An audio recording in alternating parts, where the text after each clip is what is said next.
Can you take us through Robert Pooley, what he does, how this all works? He comes here and he teaches in your facility, is that right? He's like an independent contractor? Take us through that again. Take you through what again? I didn't go. Well, you have to talk to him about what he does. I can't answer for that. But this parachute center has a lot of, I don't know if you want to call them independent contractors. I don't call them that. They're not independent contractors. They're instructors in a lot of different aspects of skydiving. They come out and instruct in skydiving, whether it's wingsuits, head down, freestyle, accuracy. There's, over the years, literally hundreds of different people have instructed here. We offer the facility and the airplane ride. And he taught tandem diving courses to instructors, to other instructors here? Yes. Okay. And that's all under the FAA's jurisdiction, is that right? Well, aviation is under the FAA jurisdiction, yes. So the federal government is saying he was unauthorized? Well, no, the federal government thinks he was unauthorized. He hasn't been convicted of anything to my knowledge. What about the charges against him? The fact that you need to talk to him about that. I'm not. You can read the court documents and make your own assumption. I don't, you know. But I guess as the owner of this business, how does that reflect on business? Well, look at what's going on. It definitely reflects on business. Go ahead. The fact that he was, in 2016, involved with the death of a jumper and a student, I guess I would say as well, did that make you change the way that you looked at him as an employee?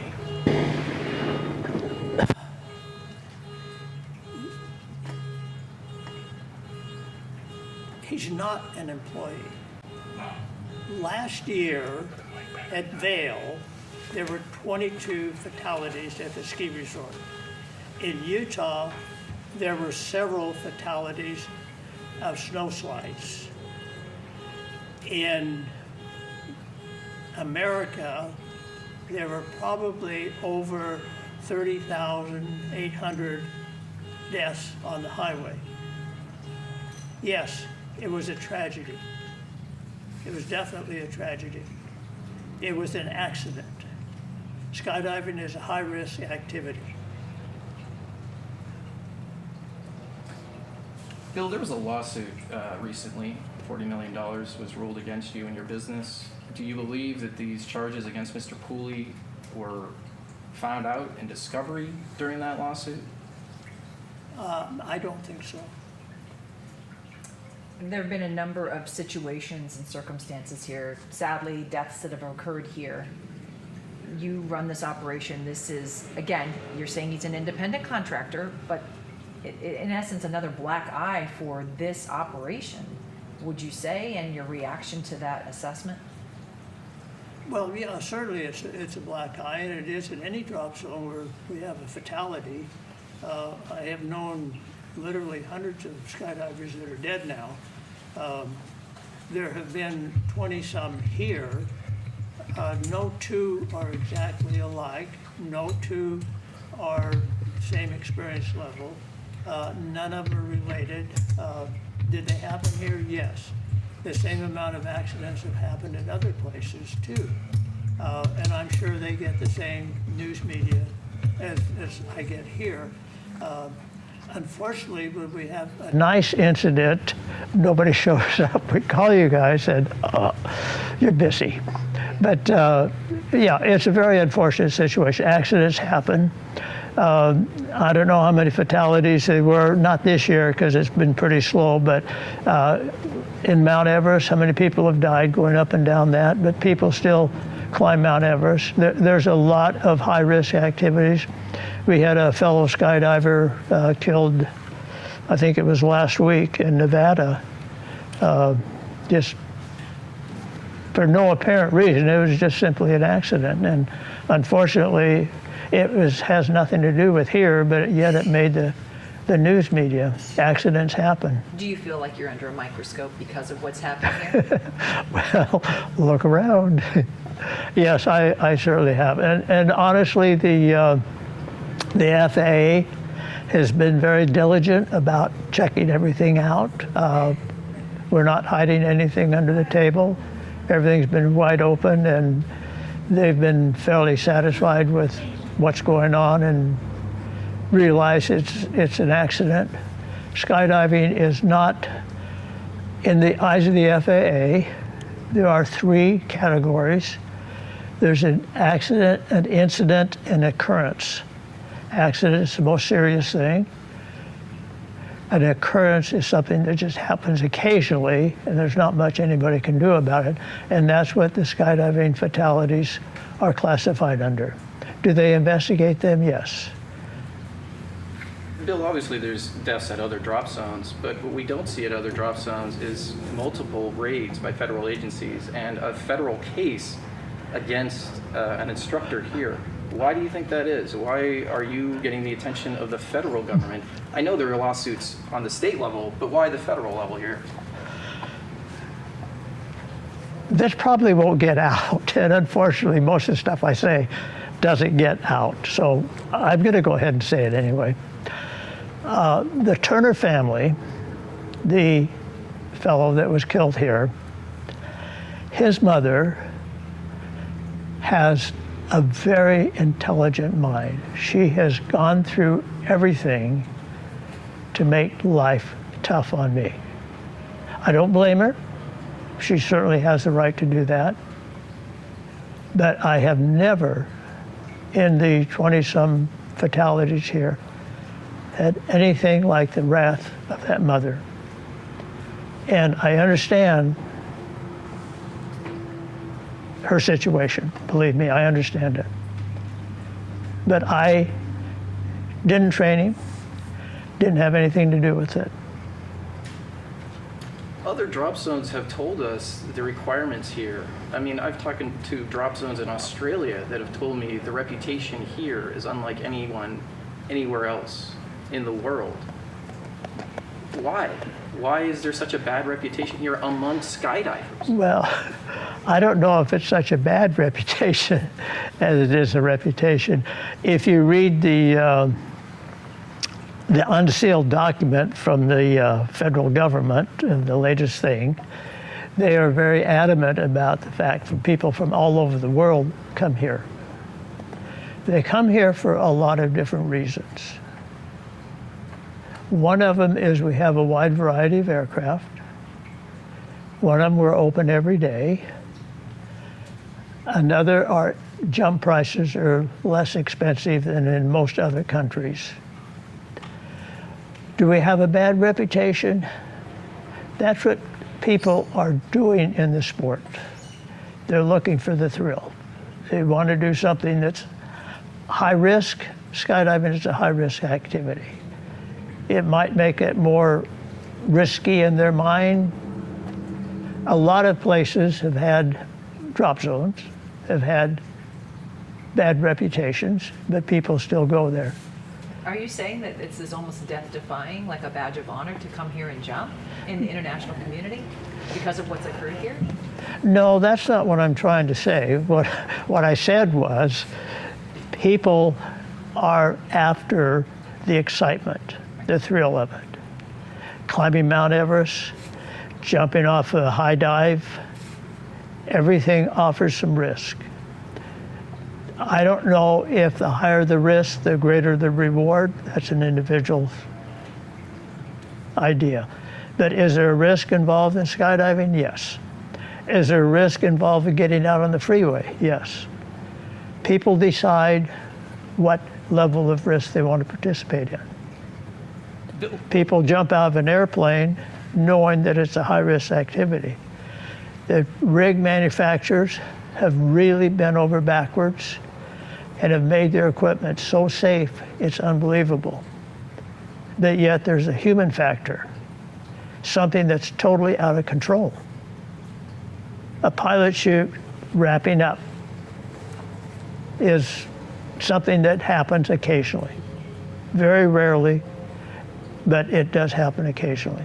That's what led to the fatality of the Turner. You had a statement? Yeah, Bill, can I ask you, what was your vision when you started this business?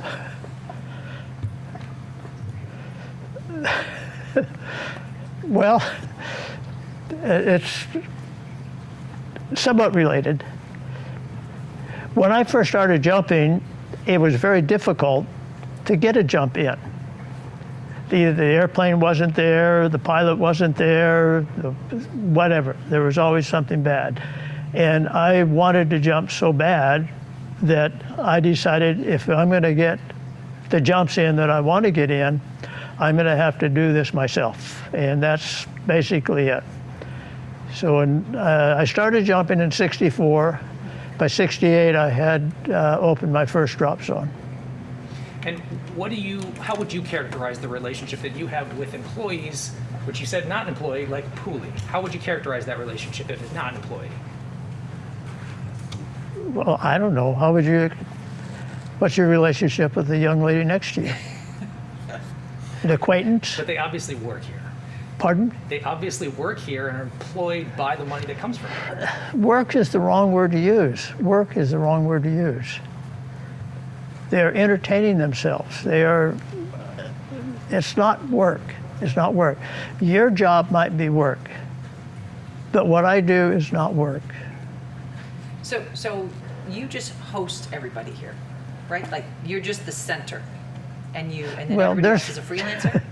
There's multiple centers all over. Right, no, but you personally, but Yeah. like that's just your job, and you kind of wash your hands. Everybody else has their own obligations, so you're just like hosting the party, if you will, and everybody comes here. Well, not everybody, but Well, I mean, but yeah. people who wish to skydive, you're Yeah. just the venue, so to speak. Yeah, I guess that's the best way to Right. put I it. mean, that's how you've explained it to me. I Yeah. just want to make clear. And would you go up and skydive with Mr. Pooley? Yes, I have. You have. But does Pooley pay you then? No, he doesn't pay me. He buys tickets for the airplane. Do you want to jump? You buy a ticket, you get on the airplane, you go jump. So are there other instructors that are jumping with him when they go up? I'm just trying to understand. Like Pooley goes up in a plane that you own, and then he pays for those tickets, and then there's Pooley and there's maybe 2 or 3 other instructors, and they all go out together. Is that how it works? Well, not necessarily. There could be non-instructors, just lay people. Yeah, just he's one anybody. of a group of people Yeah. that go up. I see. Uh-huh. Okay. We call the expression relative work, where you're jumping with other people. Okay. Did you know in 2015 when he lost his certifications? Did you know about that? I knew about the USPA certification. He was still on record of UPT, United Parachute Technology, as an instructor, tandem instructor. When did you find out that he had lost both certifications? The day after the incident, and it was one of the USPA representatives told me that he had been removed from the UPT website. And when did you learn that he had been using a fellow employee's signature to forge documents? No, he doesn't forge documents. That's wrong. That's what the government's alleging. No, that's what the government's alleging, but that's alleging. It's not. But they have email communications that show that. No, they don't. Are you saying the government doesn't have a case? I didn't say that. You did. Why allow him to continue to operate here? Why allow him to jump here? You could stop him from jumping here, right? Yes, and I could ask you to leave also, but I didn't. Sure, but we're asking the questions that a lot of people are asking right now. How does that make you feel at this moment in time? How does what make me feel at this We're moment asking in the time? questions that the public has. And you know that there are a lot of criticisms about this facility. Yes. Are you aware, and forgive me, my numbers might be a little bit off, but it has been found from some research brain somewhere that there were 26 people that instigated all the rumors on not getting your shot worldwide were instigated by only 26 people.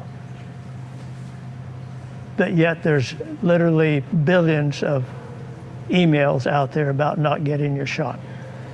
Well, let me ask you, you did have a judgment against you for $40 million as of March. Yes.